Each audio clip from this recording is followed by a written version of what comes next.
Hello, boys. It is Monday and ST26 is booming at the minute. Don't let people get you down about the game. It's one of the best games we've had in a while. There is so many coins to be made this week on the game as well. So let's jump into it. Let's jump into what I'm looking at, what you should be looking at as well. And everyone is talking about SBC Fodder. So I'll tell you what I think about it, what ratings you should be looking at, what prices to be looking at, and in general, just what's coming on the game, right? So what SBCs are actually coming on the game that will raise SBC Fodder. And if you're not looking to go into Fodder, what are some of the alternate plays at the moment? Because there is so much you can be doing to be making coins on the game at the moment. And if we jump over to Futbin, I want to start off with meta today because, boys, the pattern is really starting to form in the early cycles of the game. And I think you need to learn this with meta as it is so crucial, okay? We made a nice trade on Gyökeres the other day. He ended up making me around 100,000 coins overnight, and we didn't even go too much in on him. But I want to show you the same pattern is happening once again, okay? As you can see with his hourlies, he drops throughout the day on Sunday, drops to 54,000 coins, had a slight rise, he falls into Sunday night, he lows out at 50,000 coins. You can get a card like Gyökeres, any meta, by the way. They did really well for a Sunday night flip. Sunday night flip's not normally too good on meta, but you could get him on snipes, let's say 49 with a hunter, and sell him today for nearly 58,000 coins, right? 8 or 9,000 coins per card before tax. So really nice flips. And it was the same pattern with most meta overnight. I want to take a look at Marquinhos.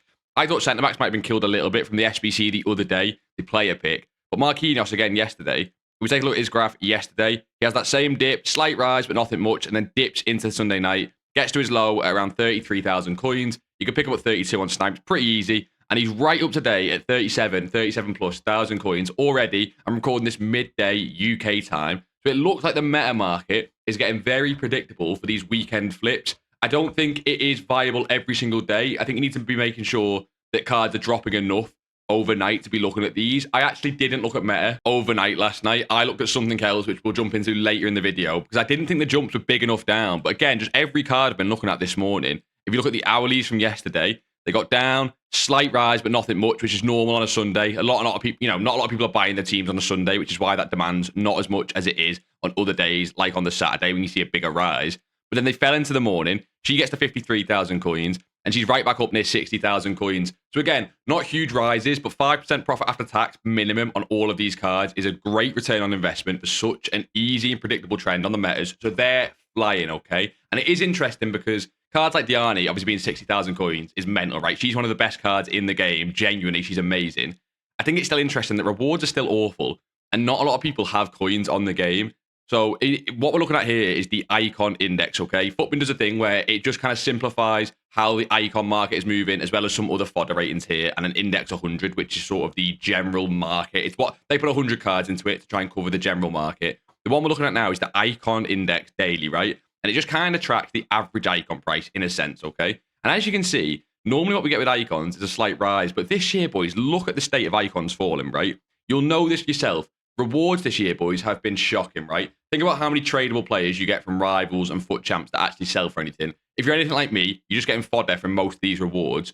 So not a lot of people can afford icons or higher end cards this year, which normally these cards hold value. But icons in general are just starting to fall, even in October. And there could be an icon SBC coming later this week, which I want to jump into when we talk about fodder, as that is one of the main drivers for increasing fodder prices, is always an icon SBC. It, of course, does depend on requirements, but if we do get that icon SBC this week, it has not been leaked what day. That could really improve certain ratings on fodder. But I think it's just interesting, right? That meta flips are still doing well.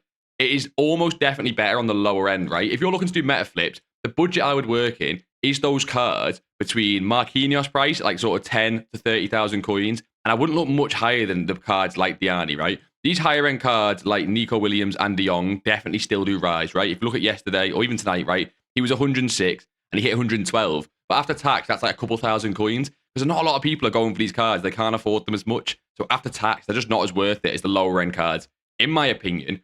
Like I say, I didn't look at meta. So what am I looking at the minute? And I think you should be looking at as well. If icons and meta are definitely doing well, but I wasn't looking at them, it was because there was a few other areas that interested me, starting with silvers, okay? I can't stress enough, if you learn silvers and silver trading, you will never, ever run out of coins this game cycle, and I am so serious. So we got the silver tournament drop yesterday, okay? I want to show you a few silvers and how you can abuse this to make coins throughout the week. people played their silver tournament yesterday on Sunday, right? These were the most hyped cards in the game. Look how high some of them get, right? Silas got to 10,000 coins. So many people buying their cards and buying their teams for that tournament because obviously the rewards are really, really good. But obviously, when people finish these games, what are they going to do, right? They're going to sell off these cards. So if you look in the early hours of the morning, he got down to 8,000 coins pretty much for hours, right? And when a card's 8,000 coins for like so many hours, you can pick these cards up en masse, right? He was 8,000 coins overnight UK. And you can already see today, there's 9.3, but then 9.7, 9.8. But he's basically getting towards 10,000 coins again. So 2,000 coins a card en masse is like a 20% increase, right? Outdoing metas completely. And we've seen it very similarly for a lot of other silvers on the game. This Wolves right back, Chachoa, nailed his name again. As you can see, he followed the same pattern, right? Yesterday, they climbed for the tournament. He reached 6,500 coins. People bought teams for the tournament. Then people sold off the teams. He gets as low as 3.7 thousand coins for hours, and he's already climbing back up to 4.2, 4.3, getting closer to that 6.5 thousand coins, which he was yesterday. One more card again, Josh Lauren. This pretty much worked for all meta silvers, by the way. I'm just showing a few of the popular ones. You can go and find loads of these. They pretty much all followed the same pattern, where yesterday they rose into the tournament, and then they fell and fell. He hit 3,000 coins, and he's back at 4.3. If you pick up cards like that en masse, it is so much profit, right? I think these silver fluctuations could follow the same price tonight and the next day. So have a look at them, right? If these silvers rise throughout the day as people buy their silver teams again, and then fall off after content and into the night, take a look at it. I think it's definitely worth picking some up and testing out these fluctuations. However, I think what you've got to remember, boys, is if we actually jump back over onto the game, okay, what you've got to remember this week is this silver tournament, right, actually expires in a couple of days. And I think there's a huge opportunity here. I don't think people are talking about this enough, okay?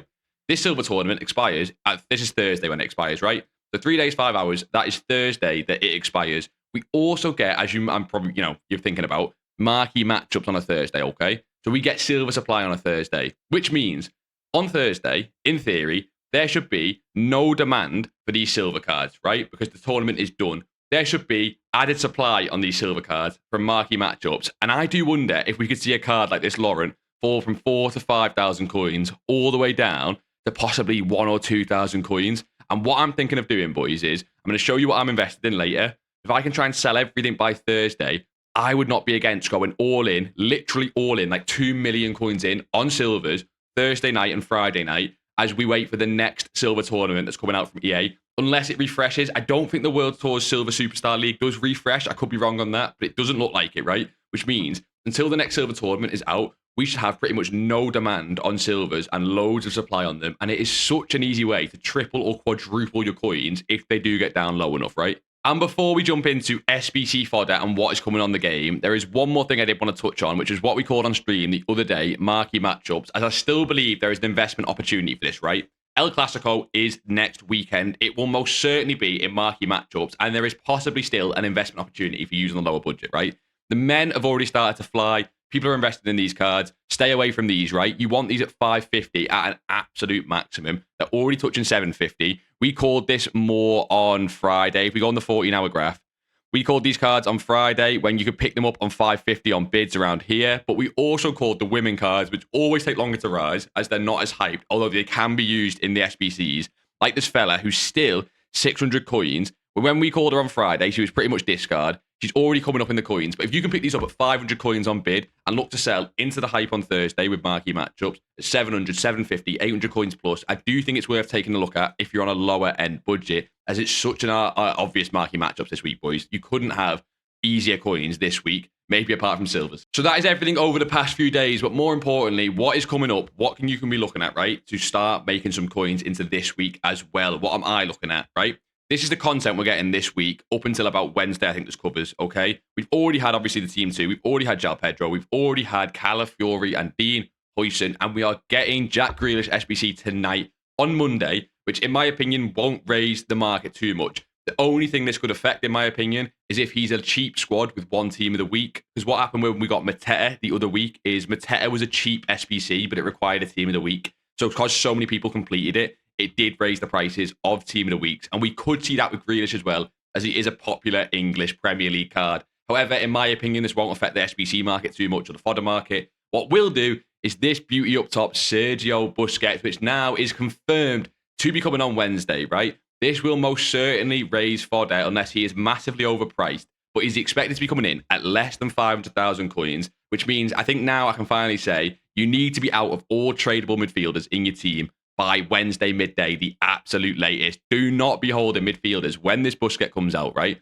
As Fodder will fly, but midfielders will be crushed as this card is super meta and will be replacing so many people's midfielders in their teams. I think this is a must-complete SBC, boys. You get icon chemistry, as we discussed in one of the previous videos. And what is not on that graphic is a possible icon SBC, which we are definitely due, right? It will, of course, be capped at 85 or 86 rated, but we all know an icon SBC is one of the most completed SBCs in the entire game. We will all do it. We're all degenerate. But that will definitely affect Fodder as well, depending on what ratings and what requirements there are for the squad. I think, in my opinion, this is going to come next Sunday. However, with the hero SBCs being on Wednesday, it could be the Wednesday after Busquets.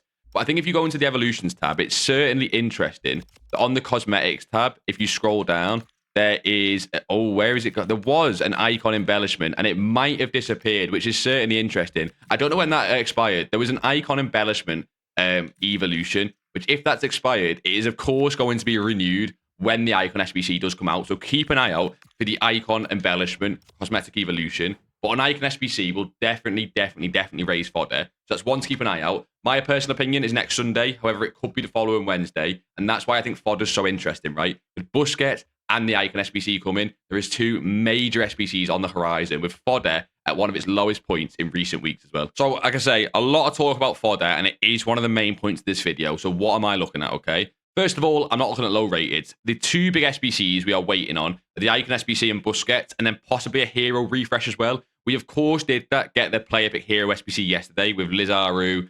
Let's have a look at it, actually. We got Lizaru, Cole, and we also got Forlan. It is about 180,000 coins. I don't think it's worth it personally. I think it wasn't very completed. I think, as you can tell from the FUT popular page, actually, it's changed. It was Lizaru before as the highest, and then Cole. I think basically these two are getting done a little bit, and Forlan pretty much not so much. But it's not really worth it, right? I think the Hero Gamble SBC is actually surprisingly better value. So we are looking to get the Hero Gamble SBC refresh and the icon and the Busquets. So we're looking at these sort of ratings here, and possibly 89s, and possibly Rodri, because that could be massive. It's the icon SBC is higher rated. However, my personal favorite ratings are these three here, 86 to 88,000 coins. They are up a little bit from last night from Champs Rewards. But if we don't get a big SBC Monday and Tuesday, and we get any sort of supply, because remember, we got store packs last Monday. We could get store packs tonight. So any sort of supply.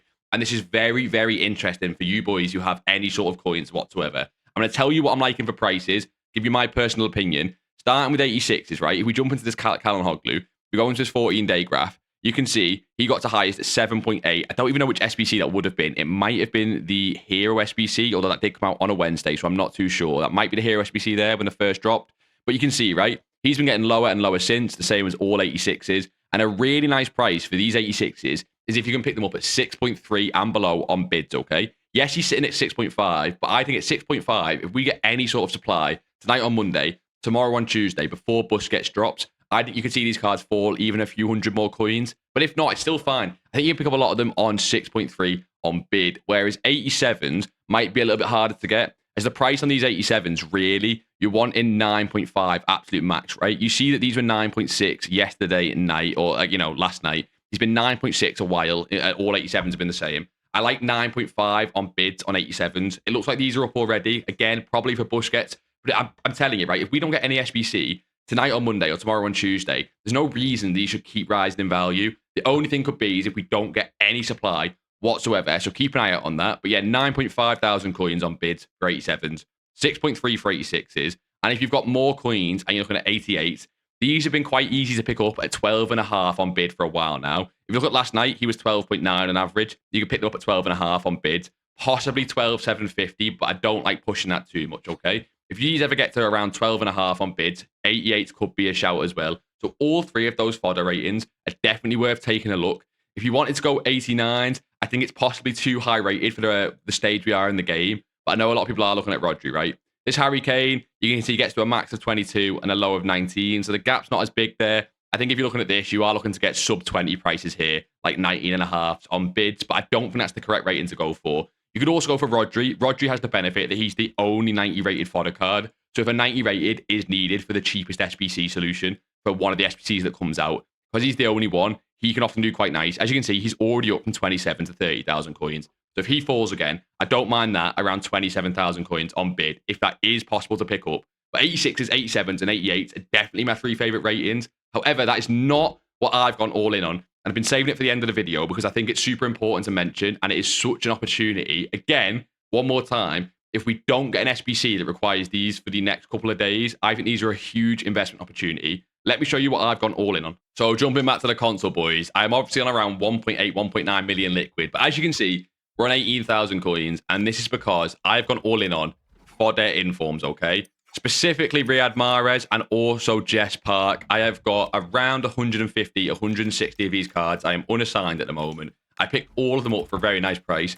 Every Mahrez here was picked up for sub 13. Most of them at 12.50 to 12.750, a couple at 12.250. And all the Jess Parks were picked up sub 11k. So most of them at 10.50 and a few at 10.750. And I think these are such good prices because informs have already in recent weeks showed really nice demand on these ratings, right? So this Jess Park has been really easy to pick up at that sub 11,000 coin mark over the weekend. She's already 11.5, but don't worry, that could easily come back down again. As you can see, she was there last night and she's been there for a while across the weekend. If you can get her on bid for below 11, Mars on bid for below 13, I think they are such good investments because I guarantee that Busquets or the Icon and possibly both will require informs, and possibly because of the ratings of the squads, higher rating informs, okay? The reason these two, it's just they're the two that are in the current team of the week. If we look at in the old team of the weeks and we try and find an 84 rated, what you will see is on the 14-day graph, these cards have already peaked at 14,000 coins, right? That Jess Park is 1050. That's 3,500 coins on every single card if they get to this rating again, which with Busquets coming out and the Icon SBC coming out, I don't think that's too radical to say. I actually think, by the way, boys, if you want to go between the two of the cards, I think this Jess Park is actually a better pickup than the Mahrez for the two of them. The reason I've gone so many more on Mahrez is I had a lot of coins to spend, and at the time I was looking to buy, Mahrez was just a lot cheaper than Jess Park in terms of relative price. I think if you could only pick one, I prefer the 84 rated. We're still early on in the game, so a lot of the SBCs that are coming out don't require too high rated squads. But Mahrez or Jess Park, both fine. They're the two I'd go for in the current team of the week. I got a lot of questions in the Discord about these 86 rated. I think they're just slightly too high. It would need a very big squad to push these 86 rated, much higher than the 84s and the 85s, as you'd need an 88 or an 89 rated squad with an inform, in my opinion. So I don't think they're worth it. I think you should stick with these two cards here. But boys, there are so many coins to be made this week on FT26. You can still be actively trading as well. If you've got any questions, you can drop them in the comments, but you can also come over to the live streams over on Twitch. We're live every Wednesday, Friday, and Sunday at 6 p.m. UK. Come and ask questions in the live stream. I love helping you boys trade, right? It's a really great place to learn how to trade from scratch. And if these videos do help you out whatsoever, leave a like on the video. It really does help me out. You boys have been the best recently. But yeah, we spoke about fodder a lot today. A great place to start about fodder investing is this video on screen now. It's a fodder guide I made. It shows you everything you need to know about fodder investing, and it is a great place to start if it's where you're looking to invest next. But like always, boys, until next time, I'll see you all in a bizzle.